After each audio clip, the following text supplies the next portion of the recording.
Hey guys, welcome back to the channel where I cover missing persons, unsolved cases, crime news, and more.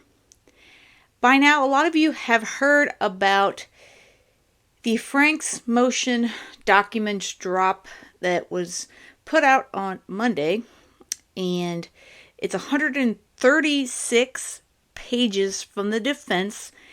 And I've gone through most of it at this point, and it's taken a lot out of me. And I'm not going to read through it during this particular video. I'm just going to kind of go through some basics of it. Because, like I said, it's 136 pages. Basically, the defense is stating that the killings were a ritual sacrifice. And to me, I mean, earlier, when I first got into Delphi, this case, I did hear some talk about potentially something like a cult, but I mean, it's strange to me.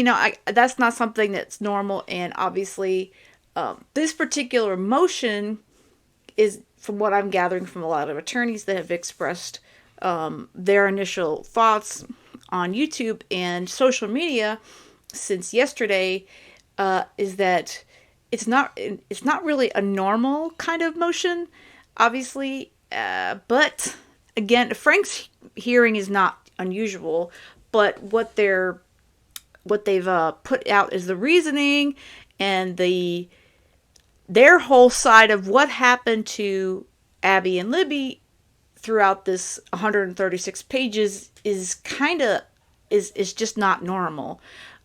Basically, what they're stating is Allen's defense team, Richard Allen, they've amassed this overwhelming evidence in the case that's showing that members of a pagan Norse religion called Odinism, which was hijacked by white nationalists, they ritualistically sacrificed Abby Williams and Libby German. They're stating that this is what happened at the bridge that day. And again, I'm not kind of going with either way. At this point, this is just what the defense is putting out there. There are certain things that I'm kind of willing to open up the possibilities to, and other things I'm just kind of teetering on. I don't know.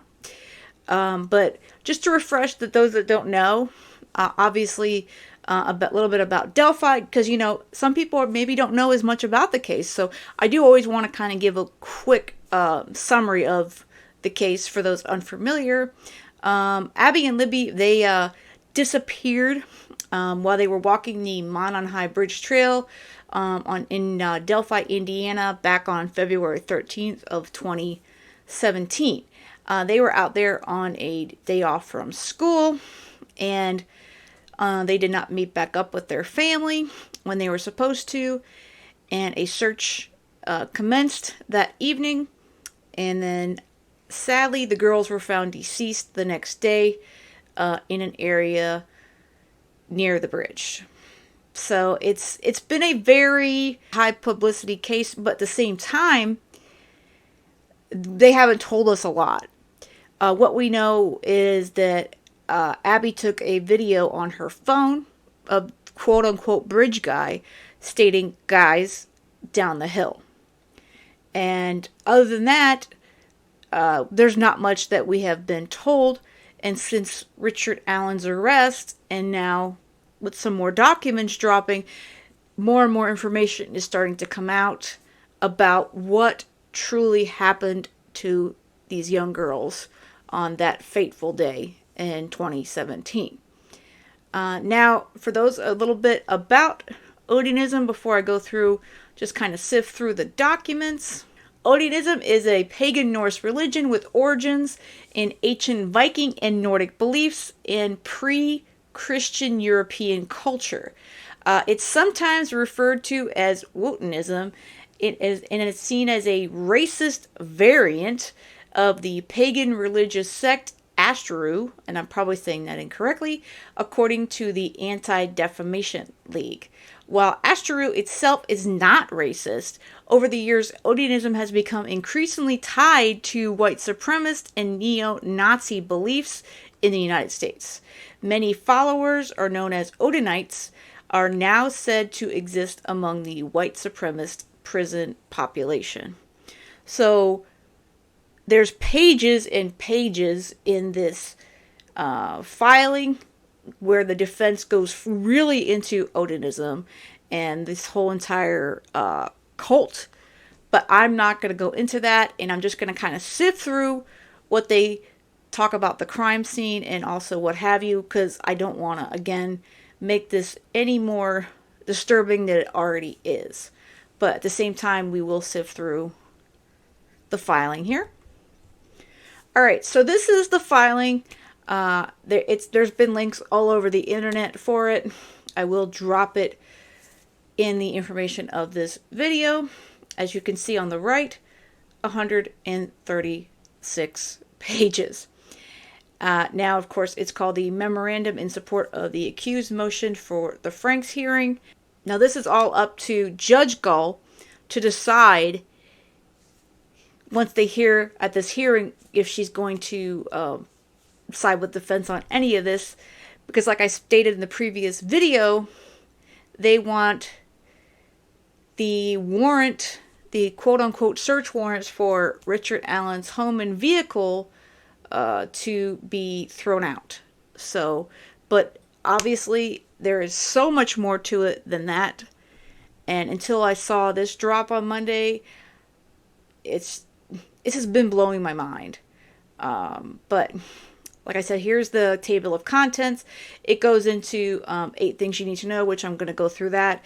And then we will go through a little bit of the crime scene. I'm not going to get into the details because, like I said, it is disturbing. And then we'll just kind of sift through a bit about the evidence as well.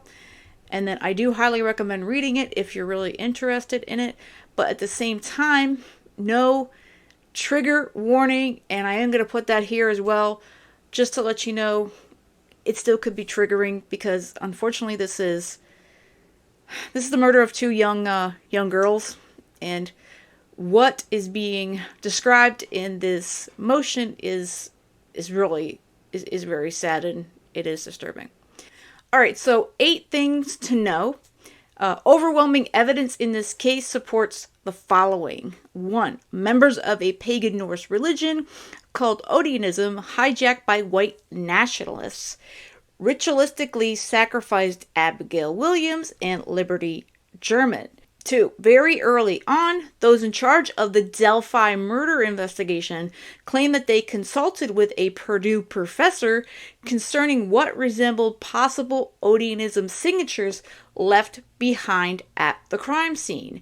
After the Purdue professor proclaimed, according to State Trooper Jerry Holman, that it was not Odinism or any type of cult worshipping or any type of group that would have conducted the crime, the Odinism angle was essentially abandoned.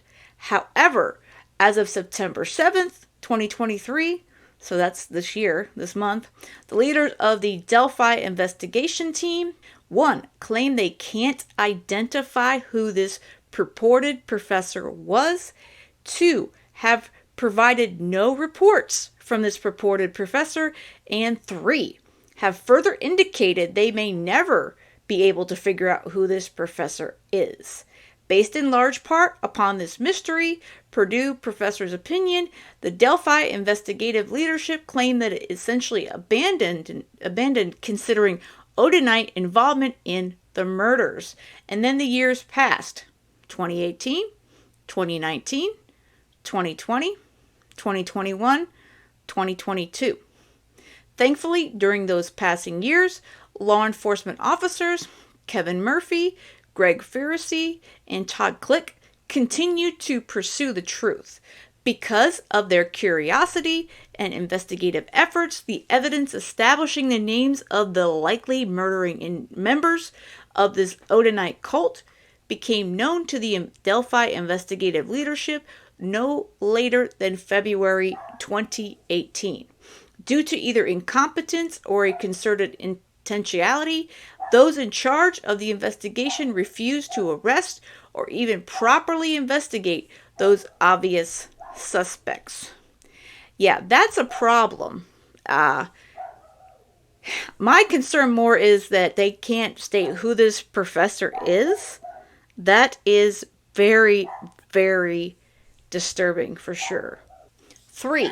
On May 1st, 2023, the state of Indiana, by way of prosecutor Nick McClelland, received a letter from former Rushville Assistant Police Chief Todd Click, now retired. As stated in the previous paragraph, Click, Murphy, and Ferenczi were 3 of the law enforcement officers who worked on the Delphi murder case, particularly focused on the Odinite angle as it intersected with suspects in Rushville, Indiana. After reading Richard Allen's probable cause affidavit, Click became concerned that the information contained in Richard Allen's affidavit pointing the finger at Richard Allen was far less compelling than the totality of the information that Detective Ferenczi, Detective Murphy, and Officer Click had accumulated during the Rushville portion of the investigation. The information that Murphy, Ferenczi, and Click had gathered during their investigation connected men who practiced Odinism in or near Delphi with another group of men who lived in Rushville, and then connected both groups of men to the murders. Click was concerned that for some reason the leadership of the investigative team had failed to share with Prosecutor McClelland the evidence gathered by Click, Ferenczi, and Murphy. Click's concerns led him to seek out a lawyer to assist him in the drafting of a letter. This letter was then sent to McClelland. This letter was not provided to the defense until after it was obvious from the last round of depositions that the defense, who had doggedly pursued witnesses as far away as Georgia, would certainly be talking with Todd Click. McClelland had this letter in his possession for over 4 months before turning it over to the defense. Click most certainly would then reveal to the defense that in April 2023, he had sent a letter containing exculpatory, for some reason I cannot get this word out of my mouth, guys, I'm so sorry, information to McClelland, and I know how to say it. It's just, I am tongue-tied reading all this. At this point, McClelland had 2 distinct choices. 1, sit on the exculpatory evidence, hoping that the defense team would refocus its efforts on another angle of the investigation, or 2, disclose the exculpatory evidence, claiming that the contents of the letter were overlooked in the volume of discovery. Oh, that's disturbing. He chose the latter. Yeah, that's not good.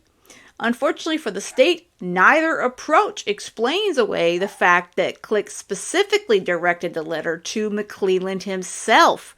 And further, Click was so determined to ensure his information was consumed by McClelland that he directed the information directly to McClelland via certified mail. That's a big deal. The letter is stamped.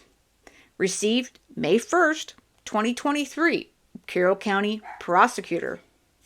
Click's report landed at ground 0, a prosecutor's office with no more than 2 full-time prosecutors and a handful of full-time staff members at best. Could this exculpatory evidence have been completely overlooked? Not plausible. I actually agree with that. That doesn't look good. Not only did the prosecution withhold that letter from the defense, but law enforcement also withheld several other exculpatory pieces of evidence, including an 85-page compilation of reports by Click prepared in 2019 and several videos containing statements that support the defense theory of Richard Allen's innocence. This 85-page report detailed the investigative work performed by Click, Ferenczi, Murphy, and others, including the FBI.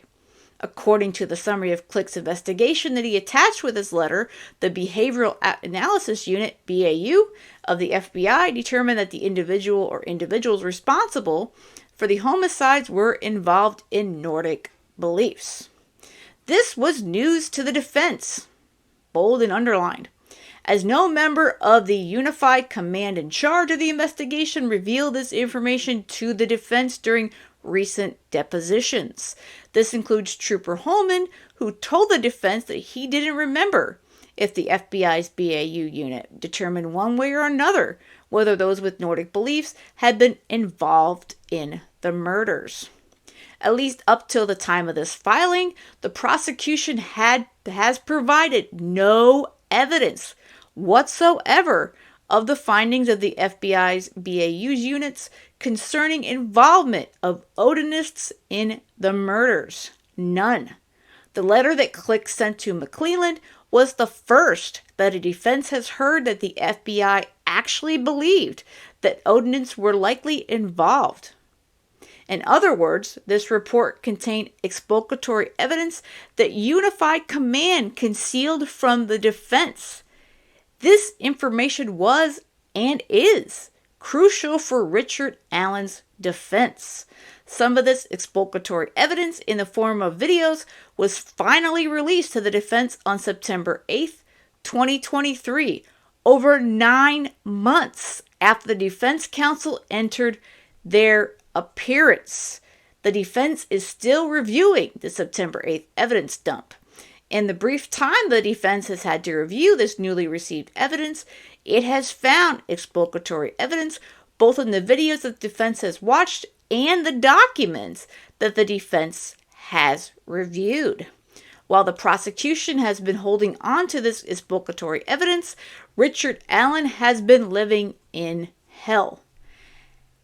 I agree with that. He does seem like he's not living well, and most alleged murderers, accused, when they're in prison, they kind of seem to gain weight. If you kind of look at the way things go, you've got, you got Kagan Klein. I mean, he was already a kind of a big dude anyway, but he's not starving for food wherever he's at. Looks like he's actually put on a bit more. He's not, like I said, he's getting his beef sticks and donuts and whatever have you. You've had Letitia Stout. She put on some weight while she's been in jail. Then you've got Kayla Montgomery.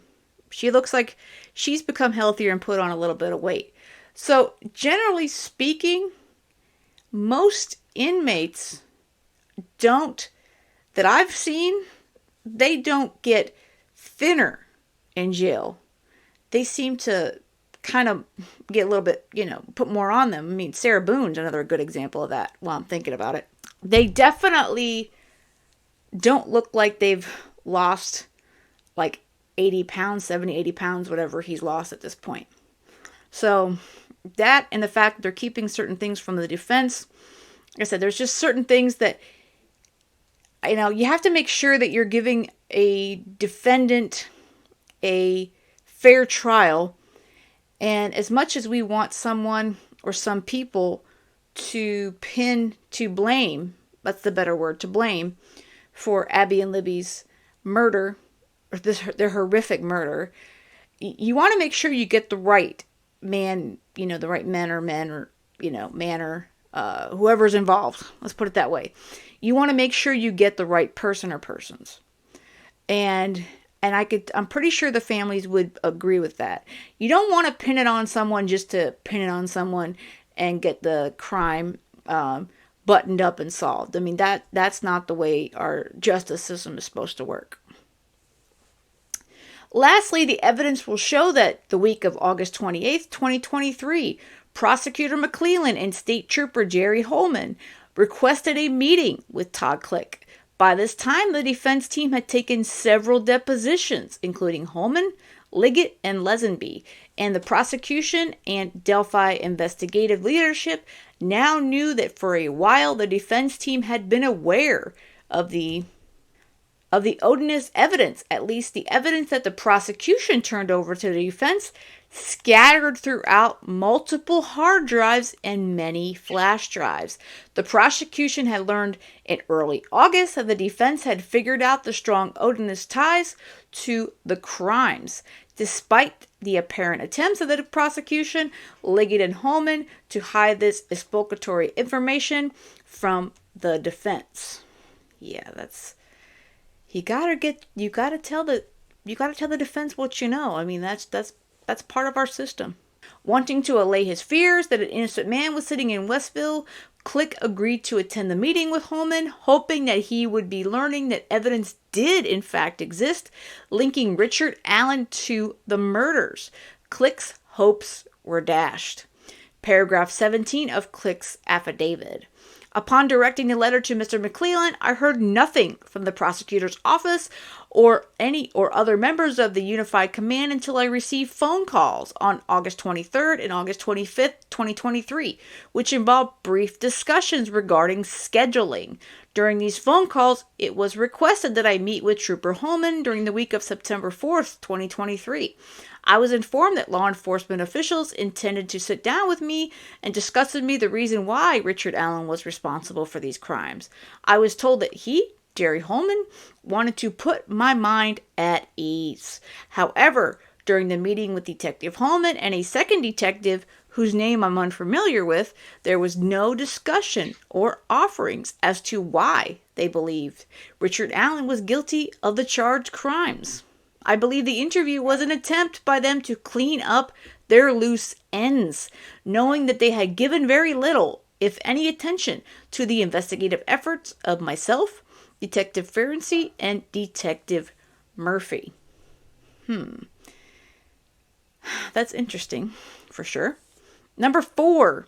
Not only did Carroll County Sheriff Tony Liggett fail to include all this Odinite information in his October 13th, 2022 affidavit for search warrant, and not only did McClellan and the Unified Command withhold exculpatory evidence, Liggett also concealed damaging witness statements that devastate Liggett's timeline, a timeline Liggett needed to be true in order to place Richard Allen at the trail when Abby and Libby were abducted.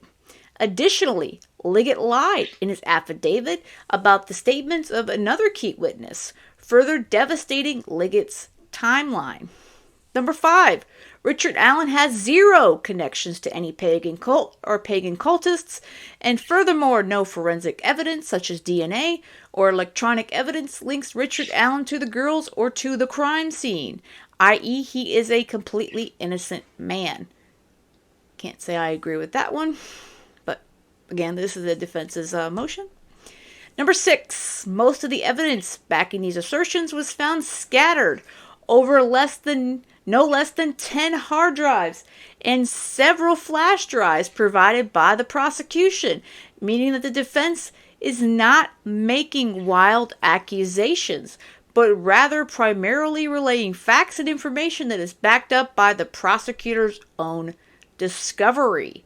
Even discovery that the prosecution just provided to the defense as late as September 8th, 2023. Yeah, that's really late. Number 7.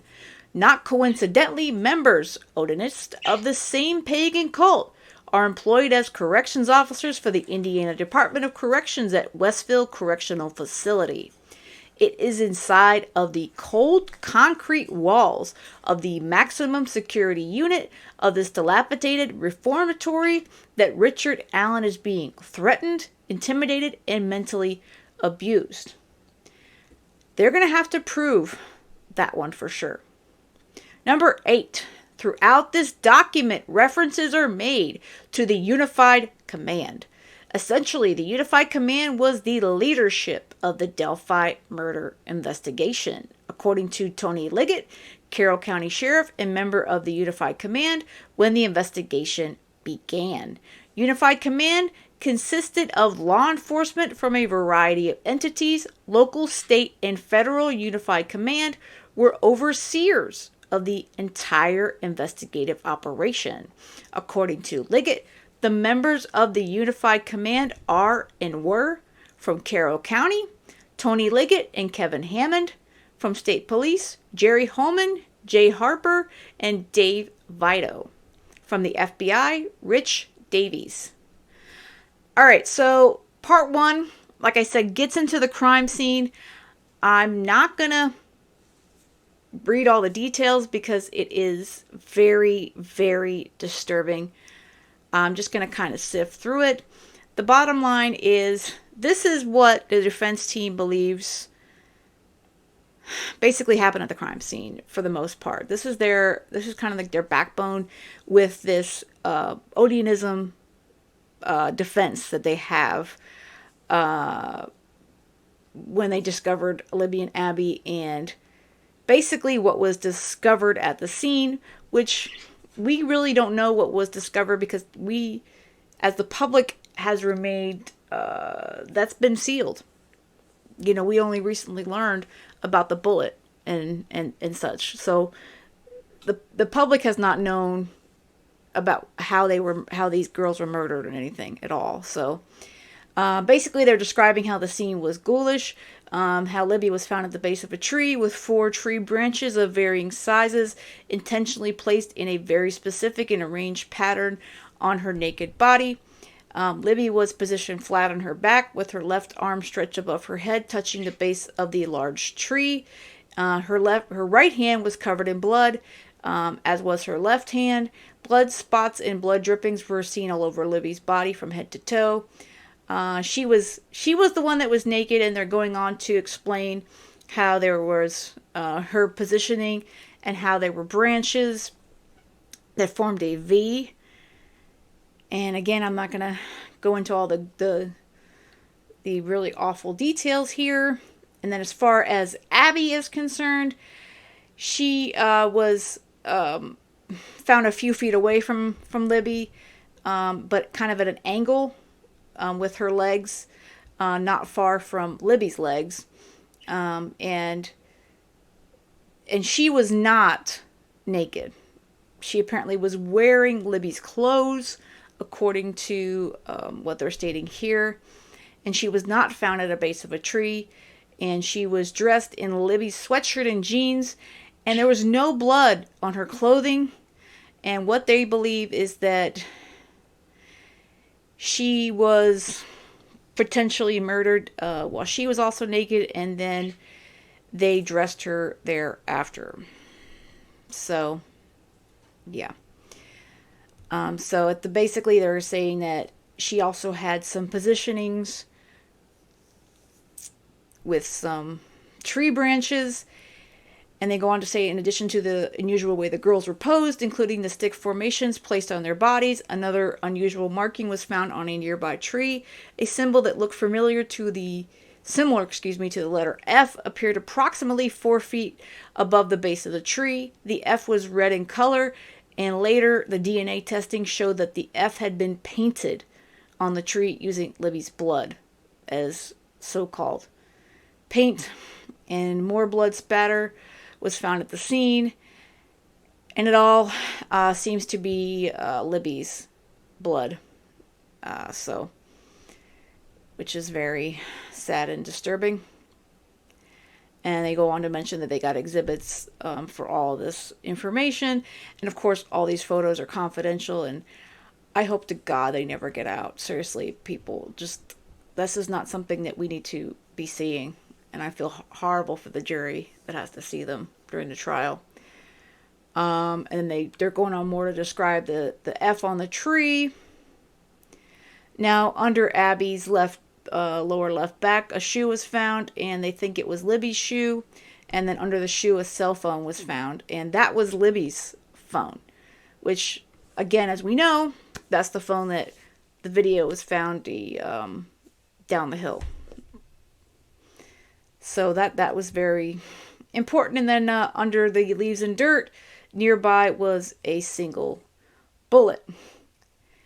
It should be noted that as a date of the memo, the defense has no photographs of the bullet allegedly found between the girls after it was removed from the ground. No photo or video, for example, shows the bullet as it was being pulled out of the ground. No photo or video of the bullet immediately after it was pulled from the ground. So they don't have any video, I guess, or photographs of everything they need. And again, as much as we may dislike Richard Allen and this defense team, they need to have this evidence. It's law. Let's see. Sheriff Liggett, in his deposition, admitted that he had also not seen any photographs of the purported bullet. taken once the bullet was pulled from the ground. See, that's interesting as well. So he's saying he's never seen the photos later on. In other words, the only photographs that the defense has found in discovery, the discovery it received of the bullet, was when it was still buried in the ground. So the defense has no idea if the photos of the bullet after it was removed from the ground even exist, or if the photos exist but the state has not yet turned those important photographs over to the defense, or if the defense has missed these photos in their amount of discovery, because as we know, this case has got a lot. Either way, the defense has asked the prosecutor to please locate these photographs. So they're stating here, one man alone would have had to complete all these tasks that they state how Abby and Libby were killed in position in less than 1 hour and 17 minutes. Yeah. So, and then if they go on to say how Liggett says one thing publicly, thinking it's one person, then he goes on later on to tell people that he believes that it could be more than one person that committed the crimes. I think it's likely that there was at least two, potentially more, involved in the murder of these girls. And I still question, what does the Anthony Shots account have to do with all this? I think that that's what lured them to the bridge that day. So they're involved in some way, and I don't think we're done with Kagan Klein, and as far as this case is concerned. Maybe his father as well. I don't know. And maybe Richard Allen was quote unquote bridge guy, and there was at least one or two other individuals involved. And they go on to describe how one person would have had to be responsible for marching Abby and Libby down the hill, and they would have had to go into the water. And a lot of us have seen like these reenactments. So to control them would be very hard. It can be done, especially if you're threatening one over the other, and then going on to subdue them. So the probability of it being at least two people involved, if not more, I think it's starting to become more and more, possible, and I'm leaning toward that. So I'm not going to read any more of it. Again, I'm going to post the link here so you guys can download it and read it if you would like.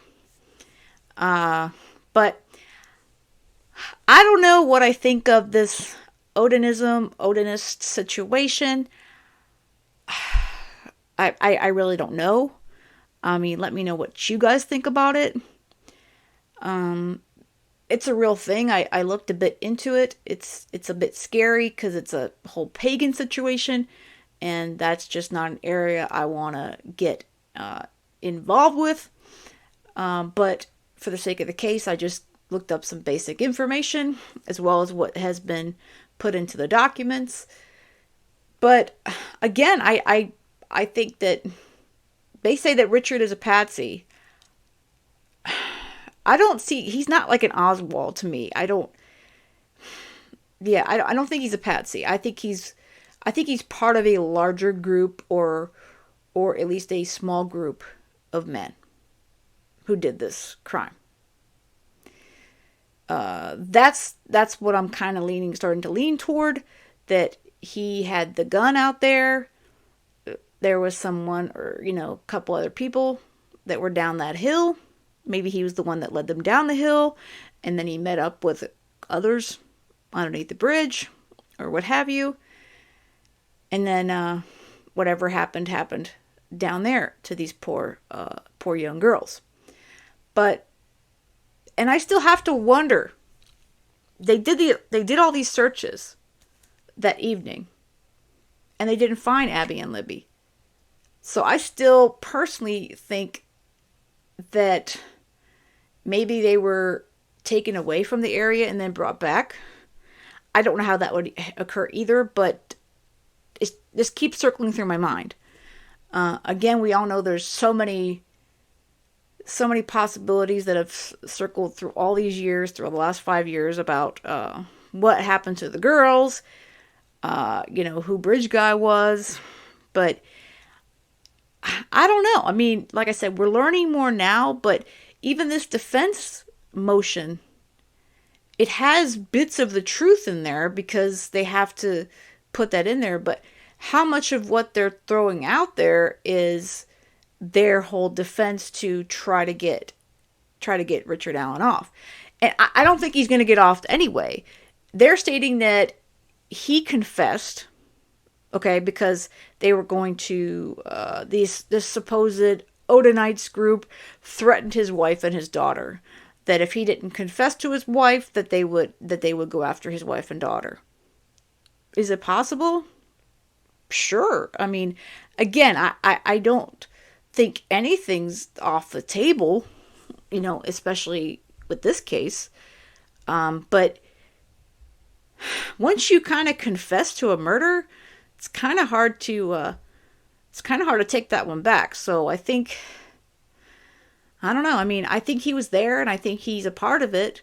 But if he is a part of a group such as these Odinites, will he put it out there to throw the rest of them under the bus? Probably not if his wife and daughter are at risk. But if there's others involved, we need to find out who they are, and they also need to pay for this and be held accountable. But yeah. So let me know what you guys think of all this this motion. It just blows my mind. It blows my mind. And all I could think about is these poor sweet girls. That's what I always think about. And as much as we're into the whys and the hows and all this stuff, my heart breaks for them, and my heart really breaks for their families right now through all this. It's been a tough road for them, and it's not going to be any easier until this is all over with. So my heart goes out to both of their families right now. But all right, guys, I hope you have a great rest of the day, and most of all, stay safe.